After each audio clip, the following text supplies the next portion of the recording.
ارباب هذه الشریعہ والحقیقہ ومن بعدهم فی هذا الامر فلهم تابعون۔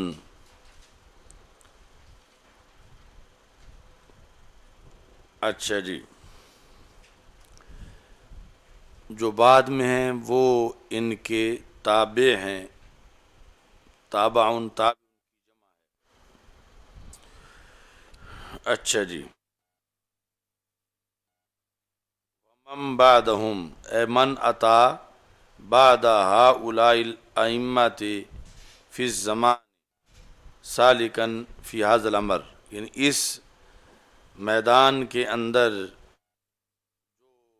بعد میں آئے زمانے کے اندر وہ لوگ، وہو علم الشریعت والحقیقت، بعد والے تابع ہیں۔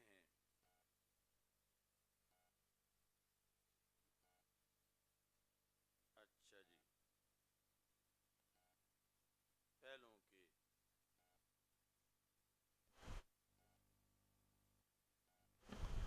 کے علم شریعت میں جو بعد میں آ رہے ہیں اور حقیقت میں جو بعد میں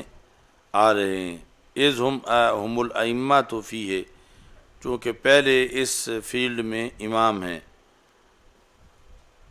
تو بعد والا جو آئے گا اس کا فخر یہ ہوگا باتصال سندہ بہذا الامام، کہ اس کی سند اس امام سے یعنی امام اعظم ابو حنیفہ رحمۃ اللہ علیہ سے ملی ہوئی ہو۔ کما کان ذالک فخر الائمۃ المذکورین، جس طرح کے امام صاحب کے ساتھ سند کا ملا ہوا ہونا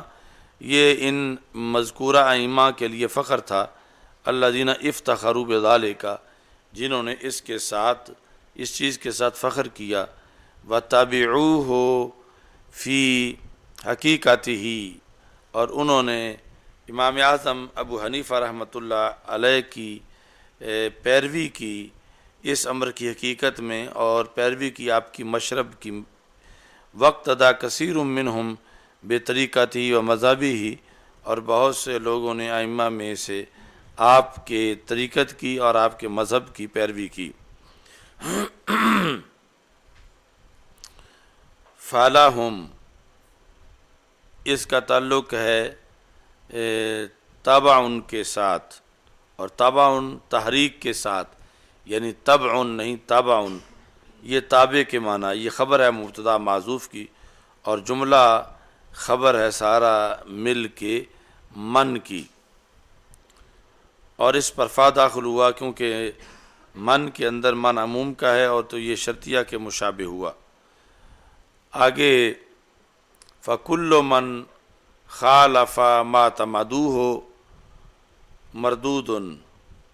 جس نے کل ما یعنی ہر وہ رائے جو امام صاحب کی معتمد فرمان کے خلاف ہو، یا ما تمادو ہو، جس پر یہ جو ائمہ جن کا تذکرہ ہوا انہوں نے اعتماد کیا ہے، یعنی جو انہوں نے تعریف کیا امام اعظم ابو حنیفہ کی اور آپ پر فخر کیا ہے، اس کے مقابلے میں جو رائے ہے وہ مردود ہے۔ من حیث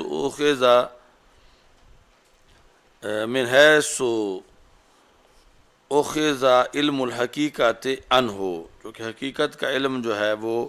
امام صاحب سے حاصل کیا گیا ہے، تو ایک تو یہ کہا کہ مردود ہے، دوسرا مبتدا ہے مبنی للمفعول ہے، محدث لم یسبق بنظیر، وہ بدعت کا قول ہے جس کی پہلے کوئی نظیر نہیں ملی۔ وبالجملۃ فلیس ابو حنیفہ، اوپر اب دیکھو، فلیس ابو حنیفہ فی زہدہ وورعہ وعبادتہ وعلمہ وفہمہ بمشارکن، کہ کوئی بندہ امام صاحب کا اس میں شریک نہیں ہے، یعنی اپنے عہد میں جو آپ کا زہد ہے، عبادت اور علم ہے، اس میں آپ کا کوئی پارٹنر اور شریک نہیں ہے۔ بالجملہ وأقول قولا ملتبسا بالجملۃ الجملۃ ما یقال فی هذا المقام۔ اچھا جی، آگے وہ جو عبداللہ بن مبارک کے اشعار تھے جو اب بھی وہاں پر روضہ پاک پہ لکھے ہوئے ہیں، ان کا بعض کا ذکر کرتے ہیں کہ لقد ومما قال فیہ ابن المبارک، جنہوں نے امام صاحب کے بارے میں مدح کی ہے، اچھے اشعار لکھے، ان میں سے ایک حضرت عبداللہ بن مبارک رضی اللہ تعالی عنہ ہیں۔ وہ کیا کہتے ہیں؟ لقد زان البلاد ومن علیہا امام المسلمین ابو حنیفہ۔ یہ پہلا شعر ہے، لقد زانا، مزین کیا شہروں کو، ومن علیہا، اس کا عطف بلاد کے اوپر ہے اور یہ منصوب ہے کہ مزین کیا شہروں کو، اور مزین کیا جو شہروں میں رہتے ہیں انہیں، جو کچھ شہروں کے اوپر ہے۔ کس نے مزین کیا؟ فاعل کا ذکر اگلے مصرے میں ہے، امام المسلمین ابو حنیفہ، کہ امام المسلمین ابو حنیفہ جو ہیں انہوں نے مزین کیا، خوبصورت کیا شہروں کو، خوبصورت کیا، اور جو شہروں کے اندر آباد ہیں انہیں خوبصورت کیا۔ اب اگلے شعر میں ہے کہ خوبصورت کس چیز سے کیا؟ بے احکام و آثار و فقہ کآیات الزبور علی صحیفہ، یہ دوسرے شعر کا پہلا مصرع ہے، اور بے احکام کا تعلق پہلے شعر کے لفظ زانا کے ساتھ ہے کہ زینت کس ذریعے سے دی، یعنی کہ حصی طور پر کوئی رنگ و روغن کیا شعروں کو، زینت یوں دی بے احکام و آثار و فقہ، احکام کے ساتھ، احکام شریعت کے ساتھ، آثار دین کے ساتھ اور فقہ کے ساتھ، کآیات الزبور علی صحیفہ، جس طرح کے رجسٹر کے اندر ورقوں پر زبور کی آیات لکھی ہوئی ہوں، اس طرح انہوں نے شہروں میں احکام دین بھیج کے واضح کر کے شہروں کو زینت دی ہے۔ فما فی المشرقین لہو نذیر ولا فی المغربین ولا بکوفہ، مشرقین میں بھی آپ کی کوئی نظیر نہیں اور مغربین میں بھی آپ کی کوئی نظیر، اور درمیان جہاں بیٹھے ہیں کوفہ، وہاں بھی آپ کی کوئی نظیر نہیں ہے۔ وضاحت نیچے پھر فتاوی شامی میں پڑھتے ہیں، یبیت مشمرن سحر اللیالی، رات بسر کرتے ہیں درا حال کہ آپ نے اپنے کپڑے سمیٹے ہوتے ہیں، یعنی کمر باندھی ہوتی ہے رات بھر جاگنے کے لیے۔ وَسَامَ نَهَارُهُ لِلَّهِ خِیفَةً، اور آپ کا دن روزہ رکھتا ہے اللہ کے لیے ڈر کی وجہ سے۔ مشمر یعنی گھوڑے پہ بیٹھنے کے لیے جو کپڑے سمیٹے جاتے ہیں جب بیٹھنے والے نے تہ بند باندھا ہوا ہو، یعنی شلوار تو ویسے سمٹی ہوتی ہے، تو تہ بند جو ہے اس میں اگر تشمیر کے بغیر بیٹھیں تو پھر بندے کے ننگا ہو جانے کے زیادہ احتمال ہوتے ہیں، تو اس وجہ سے گھوڑے پر بیٹھنے سے پہلے تشمیر کی جاتی ہے، یعنی وہ ایک تیاری ہے جس سے بندے کے چاقو چوبند ہونے کا پتہ چلتا ہے کہ یہ اب تشمیر کر کے سونے نہیں لگا بلکہ گھوڑے پہ بیٹھنے لگا۔ تو مشمرن، اس طرح رات امام اعظم ابو حنیفہ یوں اپنے کپڑوں کو سمیٹ لیتے ہیں کہ جس سے پتہ چلتا سونے نہیں لگے بلکہ اللہ کے دربار میں قیام کرنے لگے۔ تشمیر کا تو پتہ ہی ہے نا سب کو، جن جن پتہ ہے ہاتھ کھڑا کرو۔ ابھی تو زیادہ زمانہ نہیں گزرا، ابھی کل کی بات ہے۔ اچھا، اس کا مطلب آپ دیہاتی بھی پورے نہیں ہیں، شہری تو ویسے ہی نہیں ہے۔ تو تہ بند باندھا ہوتا ہے نا، تہ بند، تو تہ بند کا جو نیچے والا کنارہ ہے دونوں قدموں کے درمیان پیچھے لٹک رہا ہوتا ہے نا، سامنے سے تو تہ بند خالی ہے، پیچھے جو ہے وہ جو چادر لٹک رہی ہے، یعنی دونوں قدموں کے درمیان جو چادر کا کنارہ ہے، ہاتھ ڈال کے نیچے اس سے پکڑنا اور اس سے پکڑ کے آگے لا کر جہاں پر تہ بند باندھا ہوا ہے وہاں اس کو نیچے سے دے کے کھینچنا، تو اس سے پھر وہ ساری چادر جو ہے وہ ٹانگوں کے ساتھ سمٹ جاتی، جیسے شلوار ہوتی ہے، پنجابی میں اس کو لانگڑ کرنا کہتے ہیں۔ تو یہ ہے تشمیر، کہ جس سے وہ پھر یعنی اگر آگے وہ کپڑا پھنسا رہے تو پھر دونوں ٹانگیں جو ہیں ان کے ساتھ کپڑا یوں ہی لگ جاتا ہے جیسے شلوار پہنی ہوئی ہو، اگرچہ بالکل شلوار تو نہیں بنتی اور نیچے سے کچھ نہ کچھ ٹانگیں ننگی نظر آتی ہیں، لیکن وہ یہ کہ اس کا سطر کھل جائے گھوڑی پر بیٹھنے پر تو ایسا نہیں ہوتا، چونکہ گھوڑی پر بیٹھے ہوئے جب وہ دوڑے یا چلے تو زیادہ احتمال ہوتے ہیں اس کے کہ کپڑا اس کی گھٹنوں سے ہٹ جائے یا رانوں سے ہٹ جائے، تو تشمیر حفاظت کرتی ہے، اور یہ اس کا ایک قسم کا چاکو چوبند ہونا ہے، تو یہ ہے لفظ تشمیر۔ اچھا جی،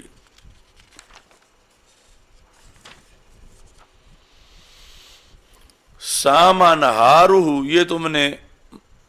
مختصر المعانی اور مطول میں پڑھا ہے، مجاز، جس طرح کہتے ہیں کہ نہر جاری ہے، حالانکہ جاری تو پانی ہوتا ہے، نہر جاری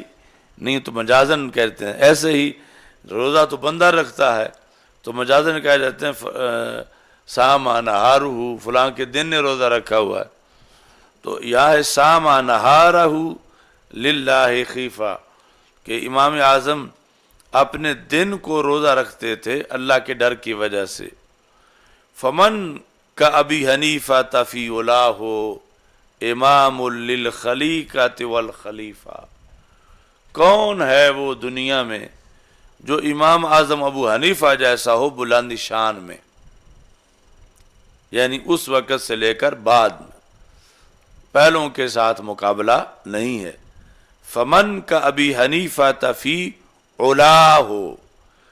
علا میں بلندی میں، کون ہے جو بلندی میں امام اعظم ابو حنیفہ جیسا ہو؟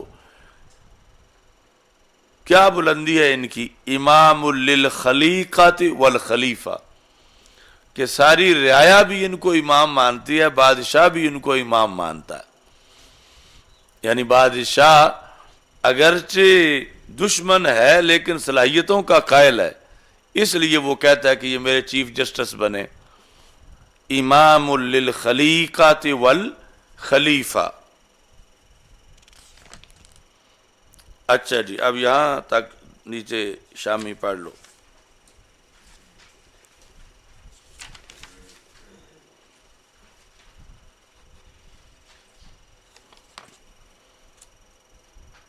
لقد زان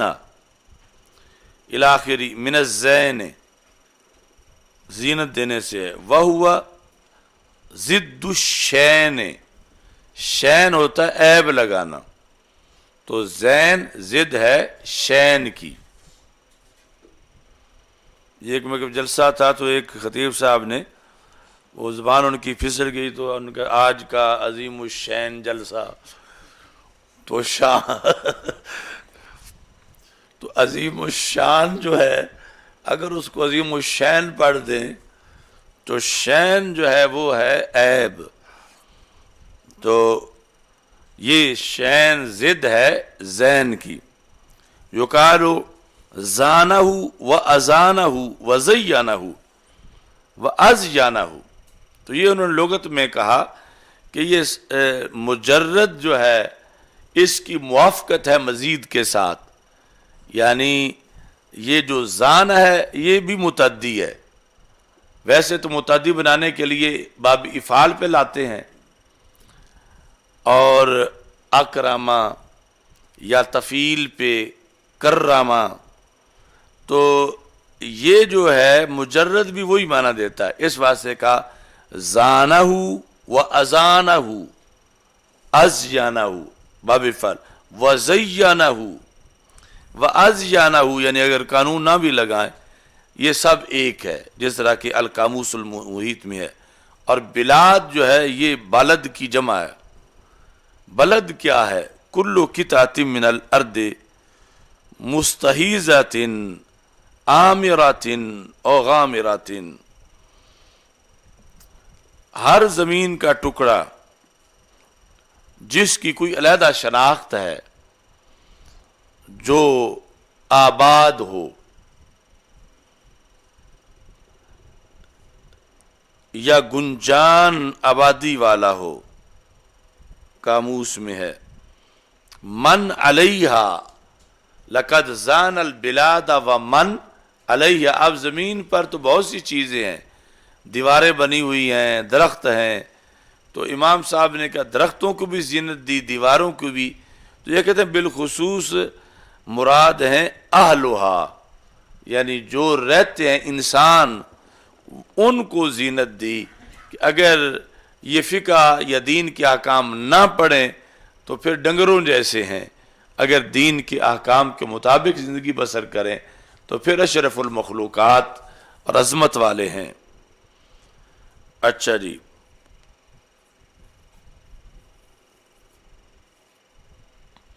بِأَحْكَامٍ یہ متعلق ہے زانا کے، ووجہ ذالک ان استنباط الاحکام الشرعیۃ وتدوینها وتعلیمها للناس سبب للعمل بها، یعنی استنباط پر عطف ہے تدوین کا، اور استنباط پر عطف ہے تعلیم کا، کہ احکام شرعیہ کو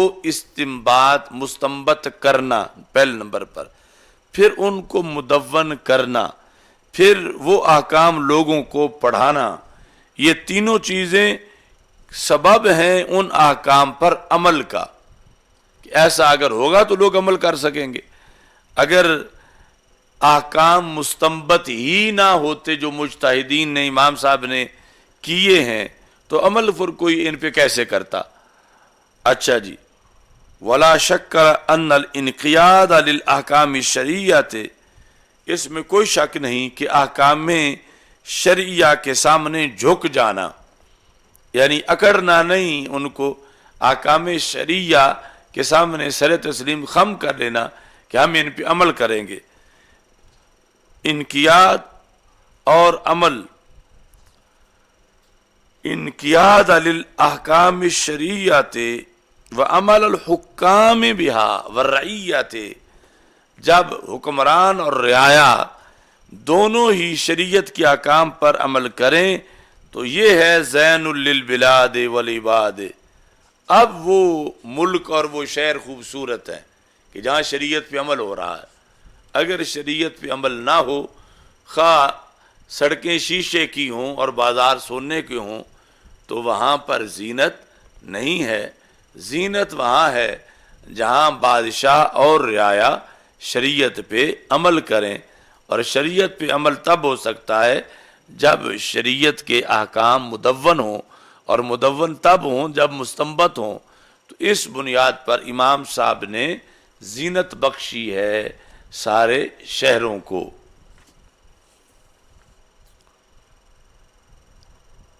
حضرت عمر بن عبدالعزیز رضی اللہ تعالیٰ عنہ کو خط لکھا ایک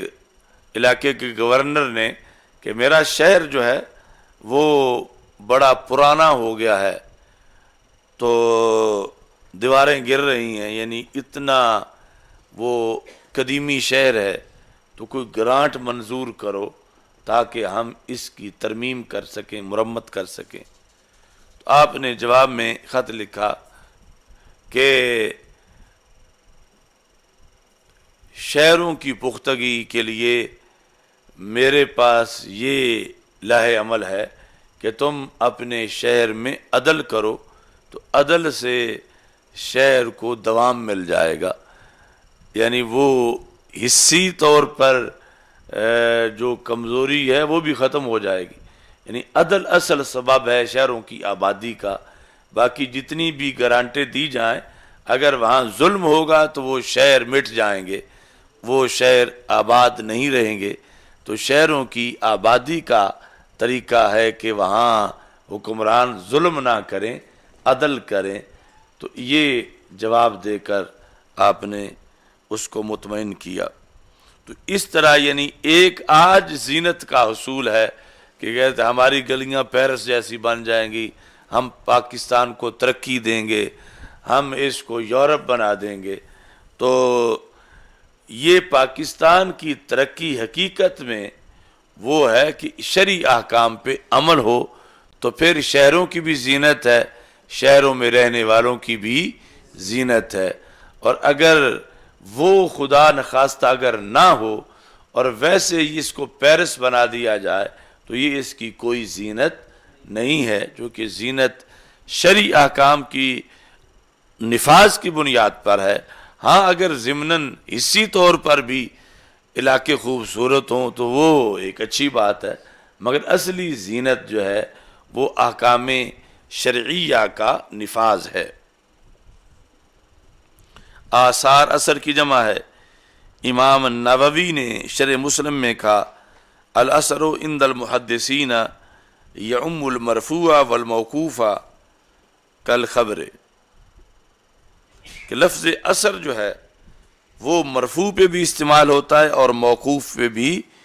استعمال ہوتا ہے۔ مرفوع یعنی جہاں راوی بیان کرتے کرتے جا کے کہتا ہے قال رسول اللہ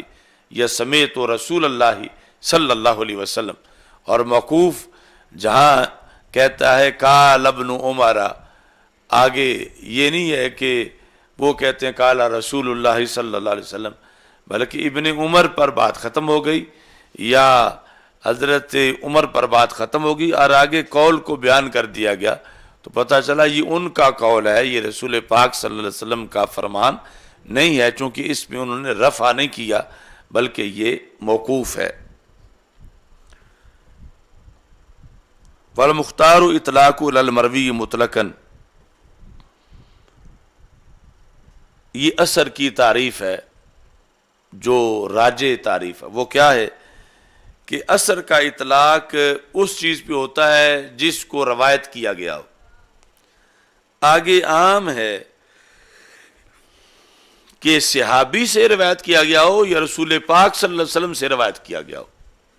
یعنی پہلی تعریف کے مطابق جو ہے وہ یہ ہے کہ اثر حدیث کو نہیں کہہ سکتے، قول صحابی کو اثر کہیں گے، کیونکہ مرفوع کو نہیں موقوف کو کہیں گے۔ اور مختار یہ ہے کہ فرمان رسول کو بھی اثر کہہ سکتے ہیں اور قول صحابی کو بھی اثر کہہ سکتے ہیں صلی اللہ علیہ وسلم۔ یعم المرفوع والموقوف کالخبر والمختار، اچھا جی، اثر محدثین کے نزدیک عام ہے مرفوع کو اور موقوف کو، اس طرح ذرا بیان میں فرق آیا ہے۔ یعم المرفوع والموقوف کالخبر، یعنی محدثین کے نزدیک یہ خبر کے معنی میں ہے، جس طرح خبر مرفوع پہ بولا جاتا ہے اور موقوف پہ بھی بولا جاتا ہے، ایسے اثر بھی مرفوع پہ بھی بولا جاتا ہے اور موقوف پہ بھی بولا جاتا ہے۔ مختار یہ ہے کہ اس کا مروی پہ مطلقاً اطلاق کیا جائے کہ جس کو روایت کیا گیا، یعنی اثر اور مروی کو ایک سمجھا جائے۔ تو اس سے ماقبل کا رد کرنا مقصد نہیں بلکہ اس کا مختار ہونا بیان کرنا مقصود ہے، کہ مختار یہی ہے کہ مروی پر اثر کا اطلاق کیا جائے، خواہ وہ صحابی سے مروی ہو یا رسول پاک صلی اللہ علیہ وسلم سے مروی ہو۔ فقہائے خراسان کا یہ مذہب ہے، انہوں نے صرف اثر کا لفظ قول صحابی پر بولتے ہیں اور خبر کا فرمان رسول علیہ السلام پہ بولتے ہیں، یعنی قول صحابی کو خبر نہیں کہتے اور فرمان رسول علیہ السلام کو اثر نہیں کہتے۔ یہ اہل خراسان کا مذہب ہے۔ باقی ان دونوں کا مشترکہ اطلاق کرتے ہیں، اور بالخصوص اثر جو ہے فرمان رسول علیہ السلام کو بھی اثر کہتے ہیں اور قول صحابی کو بھی اثر کہتے ہیں۔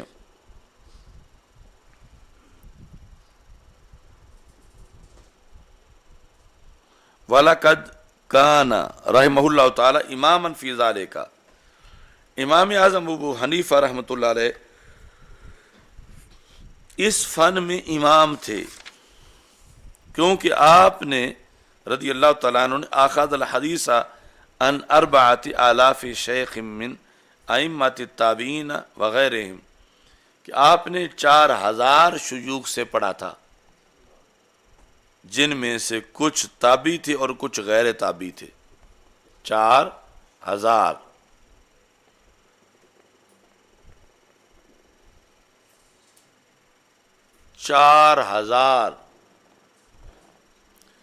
تو للناس فیما یعشقون مذاہب، لوگوں کا جس کے بارے میں اس کو اپنا اپنا مذہب ہوتا ہے،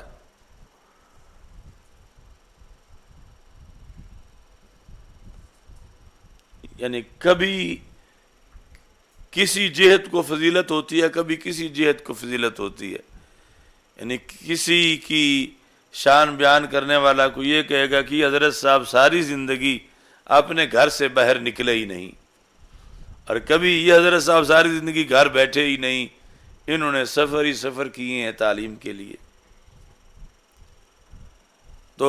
کبھی یہ ہے کہ یہ حضرت صاحب جو ہیں یہ فلاں کے شاگرد ہیں، اور استاد ایسا کامل تھا اس نے کمی چھوڑی نہیں، پھر انہیں کہیں جانا ہی نہیں پڑا۔ یک در گیر و محکم گیر۔ اور دوسری طرف کہ یہ حضرت صاحب ہیں، ان کے ایک دو استاد نہیں، 4000 استاد ہیں ان کے۔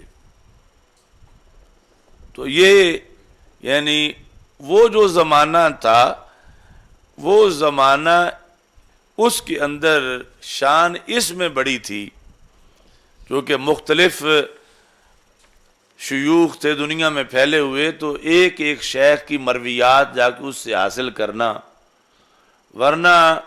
جو بعد میں بڑے بڑے تھے ان بڑوں بڑوں میں سے وہ ایک اکیلے بھی بڑے بڑے تھے 4000 کے اندر، یعنی 4000 جو امام صاحب کے استاد تھے ان میں بھی تو ایسے شیخ الطائفہ تھے کہ جو اکیلے ہی کوئی کمی نہ چھوڑتا، لیکن جو ظاہری طور پر حدیث کے الفاظ تھے وہ جدا جدا لوگوں کے پاس تھے، اور اس وقت ابھی ہر ایک سے لے کر اکٹھا کرنا یہ بڑا کام تھا۔ تو اس واسطے پھر امام صاحب نے یک درگیر وہ محکم گیر پہ عمل نہیں کیا، بلکہ وہ 4000 مشائخ کے دروازے پہ پہنچے اور وہاں سے انہوں نے پڑھا۔ اچھا جی، وَمِن ثَمَّ ذَكَرَ الذَّهَبِيُّ وغیرہ، اسی واسطے امام ذہبی اور امام ذہبی کے علاوہ جو ہیں انہوں نے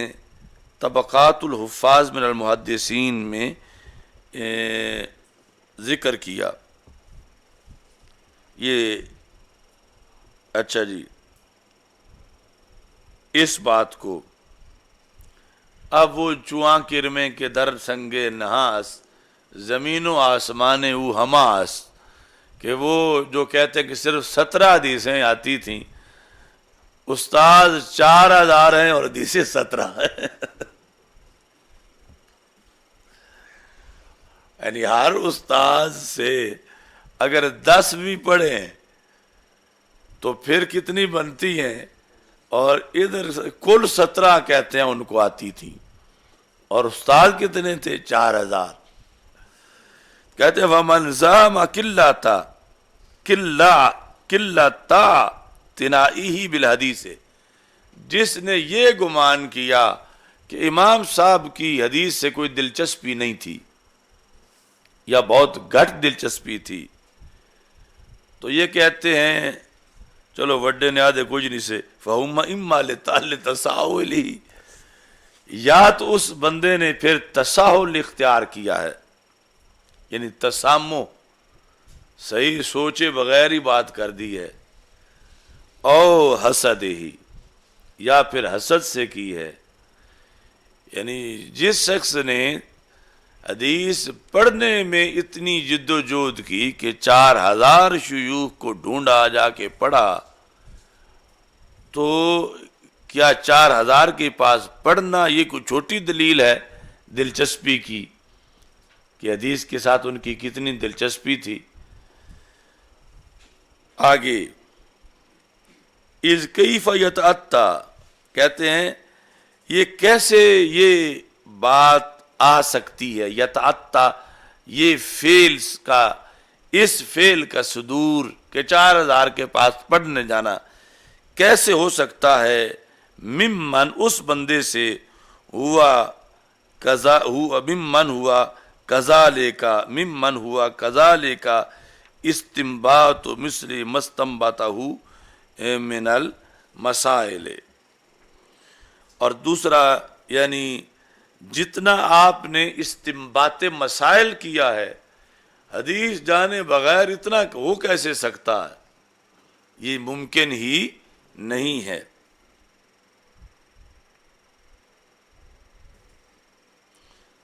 اور ساتھ یہ بات بھی ہے، یعنی اگر ہو کہ مسائل بڑے مستنبط کیے ہیں تو حدیث آتی نہیں تھی لیکن مسائل مستنبط کر لیے ہیں، کہ ان سے پہلے جو ہیں وہ بہت سے گزرے تھے جنہوں نے مستنبط کیے ہوئے تھے، تو انہوں نے ان سے نقل کر لیے ہیں، یا اس طرح کر کے کہتے ہیں ما انہ اول من استنبط من الادلہ تھے. اور ادھر یہ ہے کہ یہ ہیں ہی وہ پہلے جنہوں نے سب سے پہلے استنباط کیا ہے ادلہ سے، سب سے پہلے. تو اگر ادلہ آتی نہ ہوں تو استنباط کیسے کیا ہے، باوجود اس کے کہ آپ وہ پہلے ہیں. من استنبط من الادلۃ علی الوجہ المخصوص المعروف فی کتب اصحابہ، کہ جنہوں نے استدلال کیا سب سے پہلے اور مخصوص طریقے پر اور معروف طریقے پر، کہ جو آپ کے اصحاب کی کتب میں لکھا ہوا ہے، یعنی بالخصوص امام ابو یوسف اور امام محمد رحمۃ اللہ علیہما.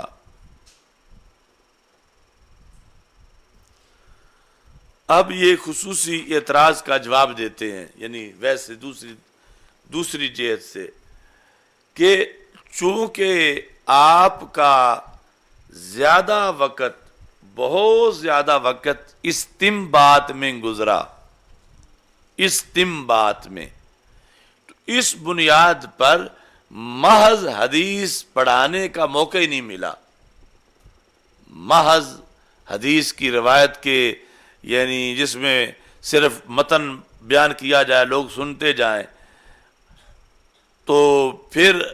حدیث کے لحاظ سے بھی آپ کا بڑا چرچا ہوتا. لیکن آپ نے چونکہ استنباط مسائل کیا ہے تو اس میں بہت زیادہ وقت لگا ہے، اور استنباط کے لحاظ سے آپ کی اولیت ہے. تو یہ جو زیادہ وقت استنباط مسائل میں لگا اور انہی احادیث سے استنباط میں، اگر استنباط کی جگہ روایت کرتے تو شاگرد بولتے یا لوگ بولتے کہ ان کے تو اتنے شاگرد ہیں، اتنی ہزار حدیثیں انہوں نے پڑھائی ہیں، لیکن یہ چونکہ شعبہ دوسرا تھا تو اس بنیاد پر حدیث آنے کے باوجود، حدیث پڑھنے کے باوجود، حدیث پڑھانے کے باوجود جو استنباط کے ضمن میں تھی، اظہار نہیں ہو سکا آپ کے محدث ہونے کا. جس طرح کے حضرت ابوبکر صدیق رضی اللہ تعالیٰ عنہ اور حضرت عمر رضی اللہ تعالیٰ عنہ، ان دونوں سے بڑھ کے حدیث کسے آتی ہوگی کہ جن کے تحمل کا وقت بھی زیادہ ہے. یعنی رسول پاک صلی اللہ علیہ وسلم کے ساتھ اعلان نبوت کے فوراً بعد ایمان لانا، دوستی تو پہلے بھی تھے، اور پھر جب 40 تعداد تھی تو حضرت عمر رضی اللہ تعالیٰ بھی شامل ہو گئے. ایک طرف یہ پرانے اور دوسری طرف حضرت ابو ہریرہ رضی اللہ تعالیٰ عنہ جیسے جو ہجرت کے 7ویں سال جنہوں نے کلمہ پڑھا، تو انہوں نے کیا کچھ دیکھا، یہ جو پہلے تھے کیا کچھ سنا، اور کس قدر ذہانت تھی. مگر چونکہ آگے ڈیوٹی اس دین کو نافذ کرنے کی لگ گئی، جب زمانہ روایت کا آیا، روایت کرنی تھی رسول پاک صلی اللہ علیہ وسلم کے وصال کے بعد، اس وقت ان کی ڈیوٹی تھی کہ جو دین پڑا ہوا ہے وہ نافذ کرنا ہے جنگوں میں اور پھر فتنوں کی سرکوبی میں۔ تو ان کے اس ذخیرہ حدیث کے اظہار کا انہیں موقع ہی نہیں ملا، سستی کی وجہ سے نہیں بلکہ اس وجہ سے کہ ان کا فیلڈ دوسرا تھا۔ تو ایسے ہی امام اعظم ابو حنیفہ کو حدیثیں آتی بڑی تھیں لیکن اظہار کا موقع ہی نہیں ملا چونکہ فیلڈ دوسرا تھا اور وہ کام کوئی اور کر نہیں سکتا تھا۔ روایت حدیث تو آسان تھا اور حدیث سے مسئلے استنباط کرنا بڑا مشکل تھا۔ تو اس بنیاد پر پھر جیسے چند سو مرویات ہیں حضرت صدیق اکبر رضی اللہ تعالیٰ عنہ کی اور حضرت عمر رضی اللہ تعالیٰ عنہ کی، اور مقابلے میں 5000 سے زائد ہیں ابو ہریرہ رضی اللہ تعالیٰ عنہ کی، حالانکہ کتنے اہم مواقع پر تو وہ تھے ہی نہیں۔ اعلان نبوت کے بعد کے 23 سالوں میں سے وہ صرف 3 سالوں میں تھے اور یہ مکمل 23 سالوں میں تھے۔ تو وجہ یہ بنی کہ ان کا فیلڈ بن گیا دین کو نافذ کرنا۔ تو اس بنیاد پر بحیثیت محدث اور راوی ہونے کے ان کا اظہار تھوڑا ہوا۔ تو یوں ہی امام اعظم ابو حنیفہ جو ہے صرف 17 حدیثیں ان کو نہیں آتی تھیں، بہت بڑا ذخیرہ ان کے پاس حدیث کا تھا، لیکن چونکہ ڈیوٹی ان کی لگ گئی استنباط اور استدلال کی تو یہ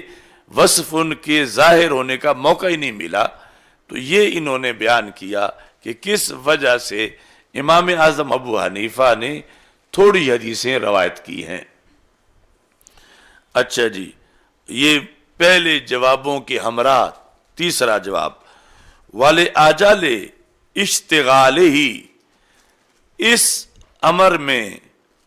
تدوین استنباط میں مشغول ہونے کی وجہ سے، بہذل اہم میں،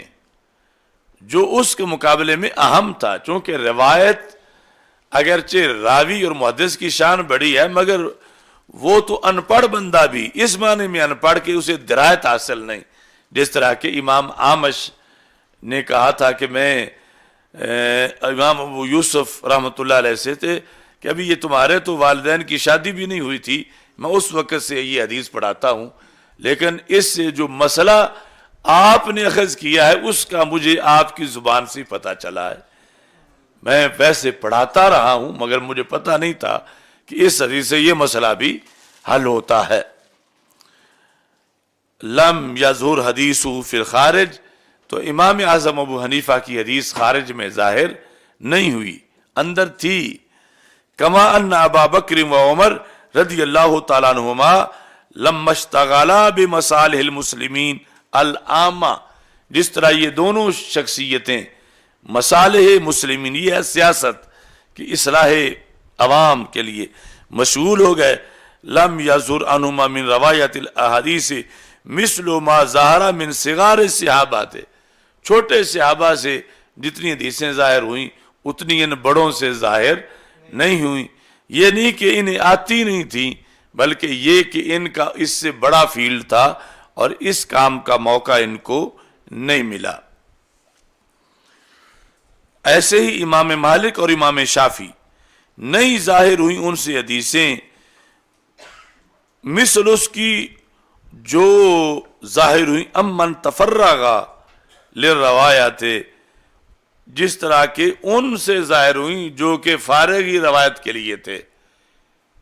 جن کی فراغت تھی یعنی فیلڈ ان کا روایت کرنا تھا، جس طرح کہ ابو زرع اور یحییٰ بن معین لاشتغالہما بذالک الاستنباط، ہما جو ہے یہ امام مالک اور شافعی بوجہ مشغول ہونے ان دونوں کے استنباط کے ساتھ